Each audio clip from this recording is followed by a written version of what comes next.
Northern governor says zoning is unconstitutional. Lawmakers.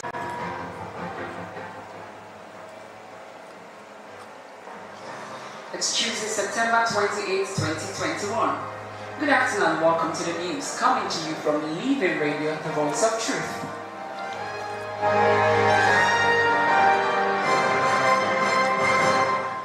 On the news this afternoon, Northern governor says zoning is unconstitutional. Lawmakers' aides plan protest over unpaid salaries. Ohaneze tells IPOB to desist from anarchy.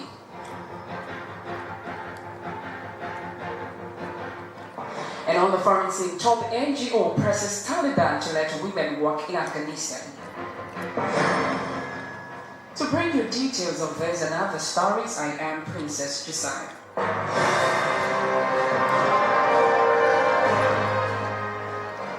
Now the news in full.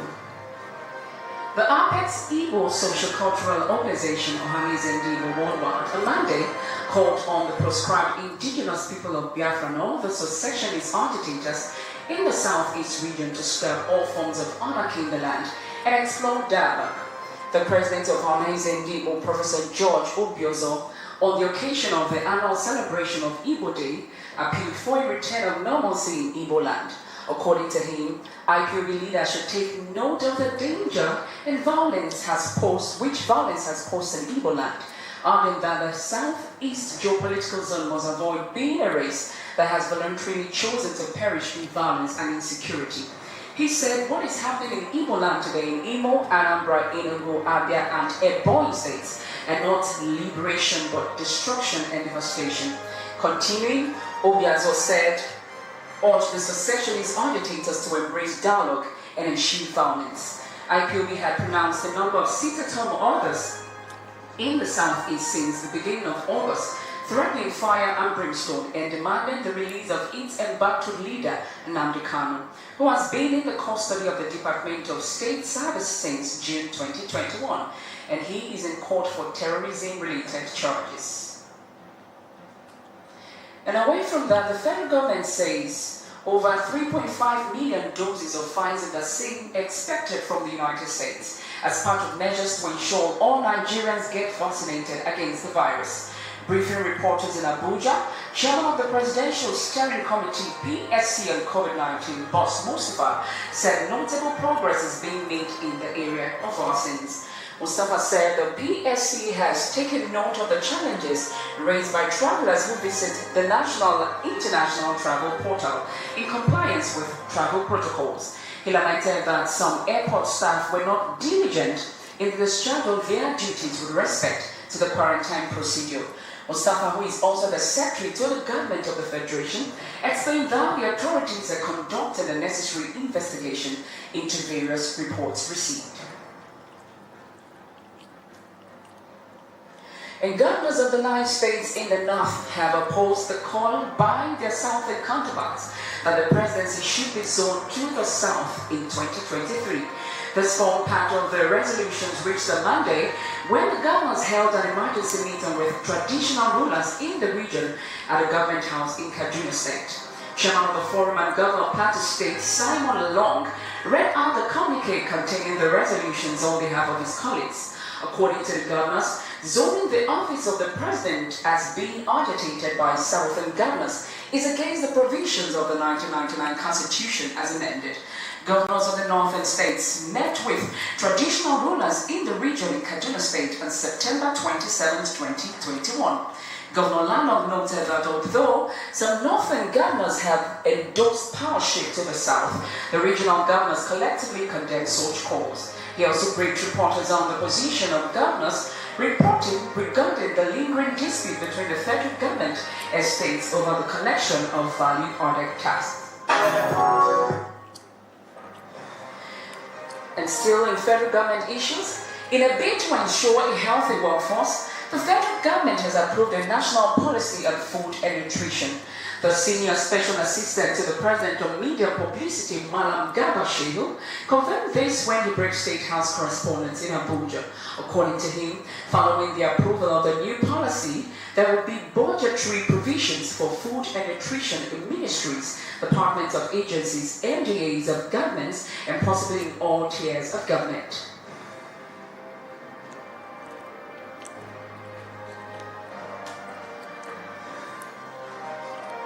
The Council approved a policy on food and nutrition for the country, and following the approval, which is forming the basis of a national multi-sectoral plan for action for food and nutrition, there will be going forward a budget line for food and nutrition in all MDAs and hopefully in the 3 tiers of government in the country. He also revealed that the Attorney General and Minister of Justice was given the go-ahead with the process of ratification of Nigeria's Occupational Safety and Health Convention of the International Labour Organization (ILO), which was passed in 2006. According to the presidential aide, the resolution seeks to enhance safety and health care in workplaces across the country. The approval is for the Attorney General to proceed with the process of ratifying promotional framework for occupational safety and health convention. This is about promoting health, preventive safety and health care in workplaces in the country. So the government of Nigeria has begun the process of ratifying, domesticating and applying this major resolution decision by the International Labour Organization, which was passed in 2006. Nigeria, of course, had voted and supported, so we are now going to ratify that. Shehu also disclosed that the council approved 1.2 billion for emergency repairs of water supply facilities in Nasarawa State.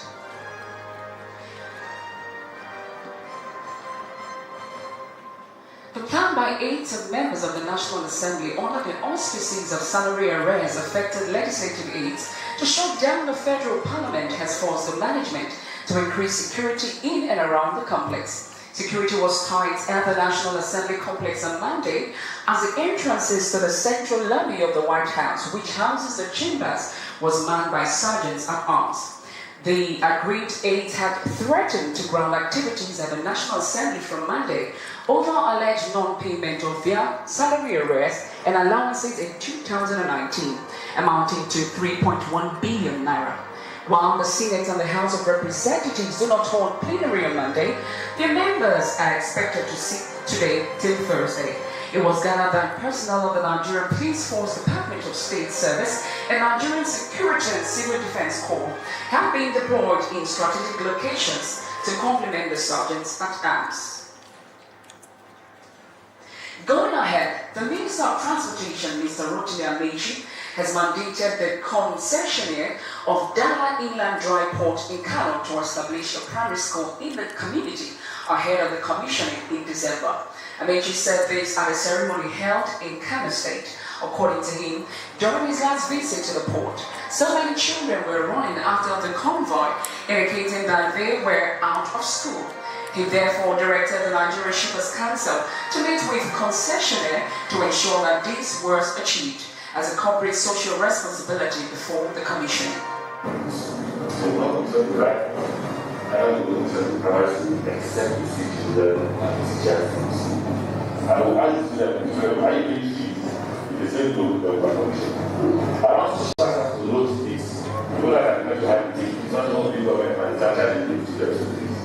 They can charge the driver for part of the providing for just so that teachers and initiatives that at least children into the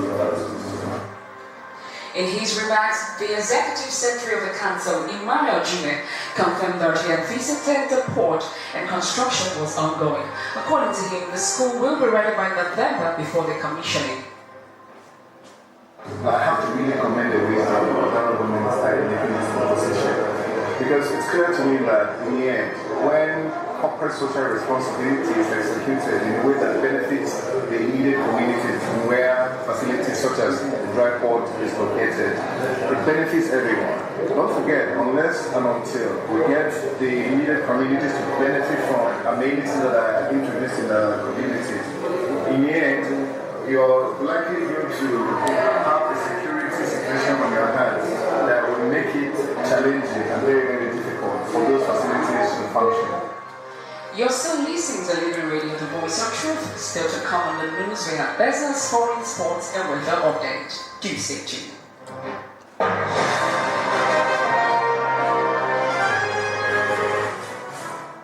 Living Radio, the voice of truth.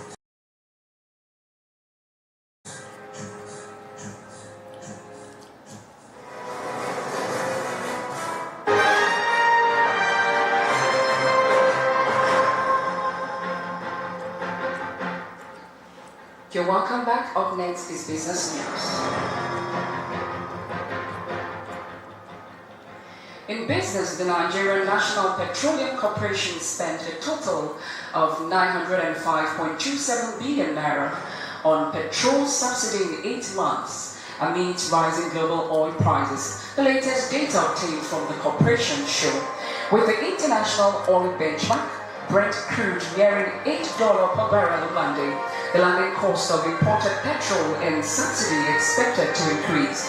The subsidy, which the NNPC prefers to call value shortfall or under-recover, resurfaced in January this year as the government left the pump price of petrol unchanged at 162 naira to 165 naira per litre, despite the increase in global oil prices. The federal government had in March 2020 removed petrol subsidy after reducing the pump price of the product to 125 naira per litre from 145 naira, following the sharp drop in crude oil prices. The NNPC, which has been the sole importer of petrol into the country in recent years, has been bearing the subsidy cost since it resurfaced.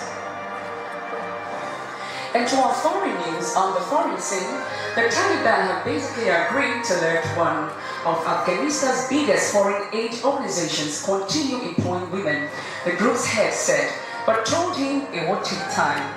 Jane Egeland, Director General of the Norwegian Refugee Council, said the issue of women's employment and education for girls had been central to meetings he had held with Taliban officials since his arrival at the weekend.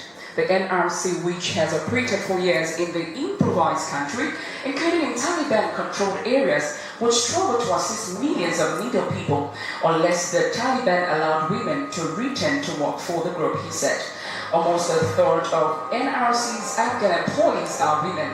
He said the NRC, which provides services such as food, assistance, clean water, shelter, and education to displaced people, was trying to negotiate local agreements in 7 of the 14 provinces where it operates. But their experiences sum up the difficulty of deciphering the edicts issued by Taliban officials in Kabul and how they are implemented in the countryside.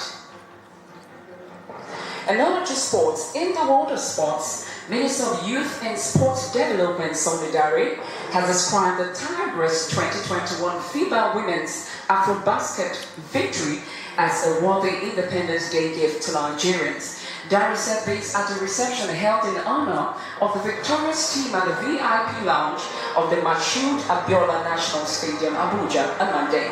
Nigeria defeated Mali 70-59 to claim a third consecutive title on Sunday in Yaoundé, Cameroon. Dari said the ministry was ready to work more closely with the Nigeria Football Federation to further develop the league in the country. He also praised the girls for placing Nigeria on the global map of basketball, also commended the team handlers for properly blending the home-based players with the foreign-based. And here's a weather report for the rest of the day, Tuesday, September 28, 2021.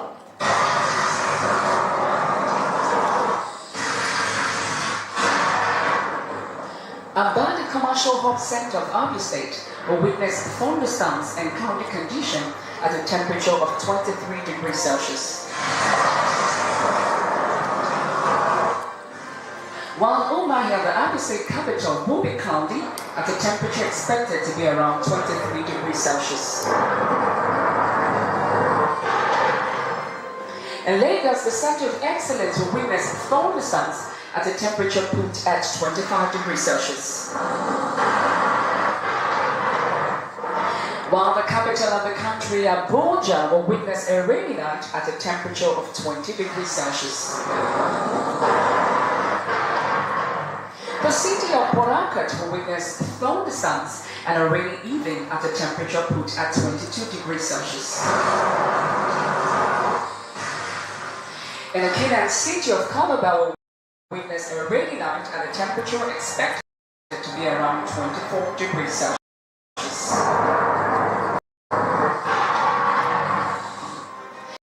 And that's our package for you this lovely afternoon. But before we go, let's take a recap of the stories that made up the news.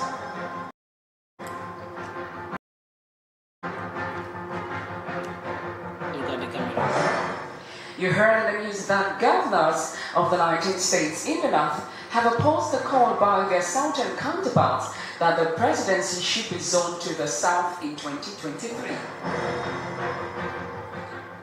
We probably did tell you that the Apex Igbo Social Cultural Organization, Ohanis and Igbo Worldwide, on Monday called on the proscribed indigenous people of Biafra and other secessionist agitators in the southeast region to stop all forms of anarchy in the land and explore dialogue. You also heard from the foreign scene that the Taliban had basically agreed to let one of Afghanistan's biggest foreign aid organizations continue employing women, the group's head said, but told him it would take some time. And that was the news is edited by Chimex NWC. For more information, please call us on 090-9613-1768. 090-9613-1768. Or you can join us on our live streaming on www.livingradio.com.ng, and also feel free to download our app from there. Join our Facebook page or Living Radio Oba and be a part of our live programs and conversations. Stay remember, we're on Radio Garden. Find us, Living Radio. I am Princess Josiah. Thanks for your time and have a beautiful, beautiful afternoon.